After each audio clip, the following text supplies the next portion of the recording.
अभी थोड़ी देर पहले राहुल गांधी ने एक प्रेस कॉन्फ्रेंस की और उस प्रेस कॉन्फ्रेंस में वोट चोरी का मुद्दा उन्होंने तीसरी बार उठाया है और इस बार एच फाइल्स नाम से उन्होंने बात की। तो उसमें उन्होंने बताया कि हरियाणा का जिक्र किया, पूरे हरियाणा स्टेट का।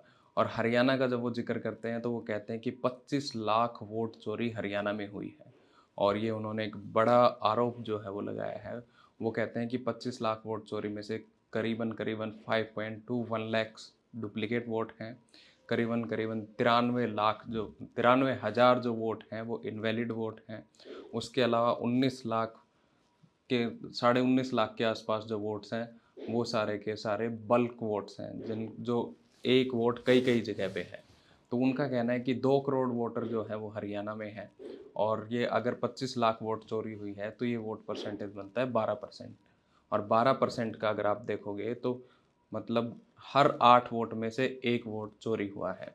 तो इसका उन्होंने अलग अलग तरीके से खुलासा उसमें किया है। साथ ही साथ में कुछ एग्जाम्पल्स के थ्रू उन्होंने ये बताया है। सबसे पहला एग्जाम्पल उन्होंने एक लड़की का दिया और उन्होंने एक पिक्चर दिखाई और सभी जर्नलिस्ट जो वहाँ थे उनसे पूछा कि ये कौन है।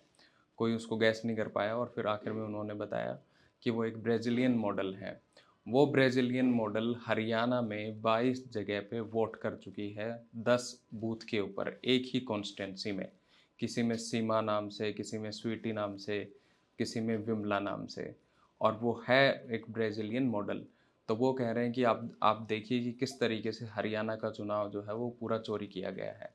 उनका कहना है कि सभी जितने भी एग्जिट पोल्स होते हैं उनमें सभी में ये दिखाया जा रहा था कि हरियाणा में कांग्रेस की सरकार बनने जा रही है। पर वो सरकार नहीं बनी क्योंकि यहाँ पर वोट चोरी हुई है। उन्होंने वहाँ पे सीएम सैनी की भी एक छोटी सी क्लिप दिखाई और उसमें सीएम सैनी कहते हुए नज़र आ रहे हैं कि सभी व्यवस्थाएं कर दी गई हैं। और उसके बाद वो स्माइल करते हुए हैं। तो उसको भी राहुल गांधी ने पॉइंट आउट किया है और कहा है कि देखो खुद चीफ मिनिस्टर और खुद ये जेंटलमैन कह रहे हैं कि सभी व्यवस्थाएं हो चुकी हैं।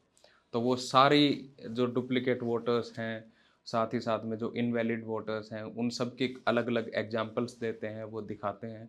और फिर वो बताते हैं कि यही वो व्यवस्थाएं हैं जिनके बारे में सीएम सैनी बात कर रहे थे। इसी के साथ में वो पोस्टल वोट्स बैलेट्स के जो वोट हैं उसकी भी बात करते हैं। वो कहते हैं कि करीबन करीबन 73 सीट्स पे कांग्रेस बैलेट वर्क पेपर के जो वोट हैं उनमें जीती हुई है और करीबन 17 सीट पर बीजेपी जीती हुई है।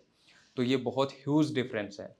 अगर आप और कोई भी चुनाव देखोगे तो उसमें बैलेट पेपर का और ईवीएम का जो वोटिंग पैटर्न है और जो रिजल्ट जो आता है वो ऑलमोस्ट सेम सेम रहता है। और वो कहते हैं कि यहाँ पर आप देखिए ये ह्यूज डिफरेंस है। तो राहुल गांधी ने ये बड़ा आरोप लगाया है। वो कह रहे हैं कि सब तरीके से और हर कोई ये कह रहा था, इवन बीजेपी के लोग भी ये कह रहे थे कि आप हरियाणा जीत रहे हो, फिर भी हरियाणा में हार हुई और उसके पीछे ये वोट चोरी की कहानी है। तो ये उनकी प्रेस कॉन्फ्रेंस थी। साथ ही साथ में उन्होंने बिहार के कुछ लोगों को भी इस प्रेस कॉन्फ्रेंस में बुलाया और उन्होंने भी बात करी और उन्होंने भी कहा कि उनकी वोट को काट दिया गया है। और इस पर राहुल गांधी ने कहा कि बिहार इलेक्शन के बाद वो इस तरीके का एक पूरा प्रोसेस बिहार चुनाव में भी करेंगे। तो ये एक बड़ा सीरियस मुद्दा है जिसके ऊपर राहुल गांधी ने आज आवाज़ उठाई है। अब देखते हैं इसमें बड़ी ही हरियाणा में ये राजनीतिक गतिविधियां होंगी, सरकार भी जवाब देगी। और सरकार इन द सेंस कि सरकार के लोग जवाब देंगे। इलेक्शन कमीशन इस पे क्या कहता है वो भी देखने वाली बात है, क्योंकि इलेक्शन कमीशन पिछले काफ़ी टाइम से उस तरीके से रिस्पॉन्स ही नहीं कर रहा जिस तरीके से राहुल गांधी चाहते हैं।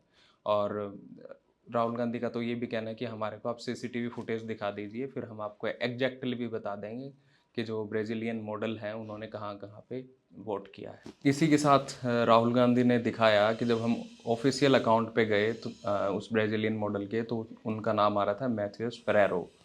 तो असली नाम उनका मैथ्यूस फेरेरो है, जो 22 जगह पे हरियाणा की एक पर्टिकुलर कॉन्स्टिट्यूंसी में 10 अलग अलग बूथ पर वोटिंग करके गई है। ये उनका कहना था। उनका ये भी कहना था कि वो इसके बाद काफ़ी ट्रोल भी होएगी। इवेंचुअली उन्होंने ये भी कहा कि जितनी भी कॉन्स्टिट्यूंसी हैं उनके अंदर में हार और जीत का जो डिफरेंस है कांग्रेस और बीजेपी का, वो सिर्फ 22,799 वोट्स का है। तो अगर ये वोट चोरी ना होती तो कांग्रेस बहुत ही अच्छे मार्जिन से हरियाणा में जीत गई होती। अब इसकी सच्चाई क्या है इसका आकलन आप कीजिए। और ये एक बहुत ही इम्पोर्टेंट प्रेस कॉन्फ्रेंस हरियाणा के नाते है, क्योंकि राहुल गांधी ने भी कहा कि बहुत से हमारे हरियाणा के लीडर्स थे और बहुत से वर्कर्स थे जो ये कह रहे थे कि हरियाणा में कुछ सही नहीं हुआ, उनकी शिकायतें आ रही थी, तो उसी के ऊपर हमारी टीम ने हरियाणा में काम किया है। So thank you so much. मैं हूँ आदित्य सांगवान। बाय।